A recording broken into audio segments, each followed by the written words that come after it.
Dans cette séquence, nous allons faire un grand exercice d'application par rapport à Fourier et en particulier, vous allez voir dans les questions finales, donc là c'est 1, 2, 3 sont des questions d'introduction et nous verrons ensuite l'utilisation de Parseval, c'est-à-dire en tant que recherche d'approximation. Donc ça pourrait être un sujet d'examen. Si on lit ensemble l'énoncé, on considère une fonction f, donc si on souligne les mots importants, déjà ce qui va être vital c'est de voir qu'elle est périodique et que sa période vaut 2. Donc on sait que tout de suite dans sa tête, ça c'est la valeur de grand T. Et qu'en plus, cette fonction, elle est définie comme étant f de t égale 0,5t plus 0,5 sur cet intervalle, seulement sur moins 1, 1.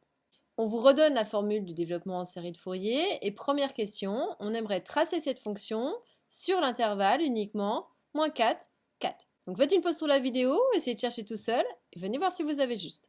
Donc la première chose qu'on va pouvoir exploiter, c'est la forme de la fonction, c'est-à-dire qu'on nous a donné une définition sur un intervalle. Donc ça veut dire que sur l'intervalle moins 1, 1, c'est-à-dire que sur cette partie ici, la fonction vaut 0,5t plus 0,5. Tout de suite, on doit savoir à quelle famille fait partie cette fonction. Eh bien, c'est une fonction affine. Qui dit fonction affine dit soit représentation graphique à partir de points, puisque je suis sur un intervalle, soit on utilise le coefficient directeur et l'ordonnée à l'origine. Là, on s'en servira pour vérifier. Donc, image de point. Donc, puisque je suis sur l'intervalle moins 1, 1, on va donner déjà moins 1 comme image. Donc, si on fait f de moins 1, ça veut dire qu'on va devoir calculer, donc le t va être remplacé par moins 1, donc ça va faire moins 0,5 plus 0,5, c'est-à-dire en fait 0. Donc ici, je suis en 0, alors on fait attention, crochet extérieur pour l'image de moins 1, donc ça veut dire qu'ici, je ne vais pas prendre l'image qui est ici. Et puis ensuite, l'image, on va prendre l'autre point extrême, en 1.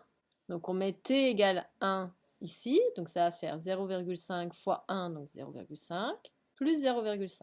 Ce qui veut dire que ça va faire 1. Deuxième point qui est ici, attention, crochet extérieur ici, donc crochet extérieur ici. On peut vérifier pour l'image de 0, celle-là est toujours simple. F de 0, ben, ça si ça disparaît, il va rester 0,5. Donc elle doit aussi passer par ce point. Donc ce qui veut dire qu'elle va ressembler à ceci. Donc voici la représentation de f, mais attention, uniquement sur l'intervalle moins 1, 1. Or, f, elle est définie sur R, donc il nous en manque des bouts. Sauf qu'on a oublié d'utiliser le fait qu'elle était périodique, de période 2.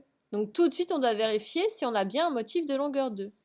Entre moins 1 et 1, ici, j'ai bien une distance de 2, qui est la valeur de ma période. Donc j'ai mon motif de base qu'on va devoir translater, c'est comme si j'avais un calque, à gauche et à droite. Donc j'avance dans le futur, donc translation à droite, et si on va dans le passé, donc voici la représentation complète de f sur l'intervalle moins 4, 4.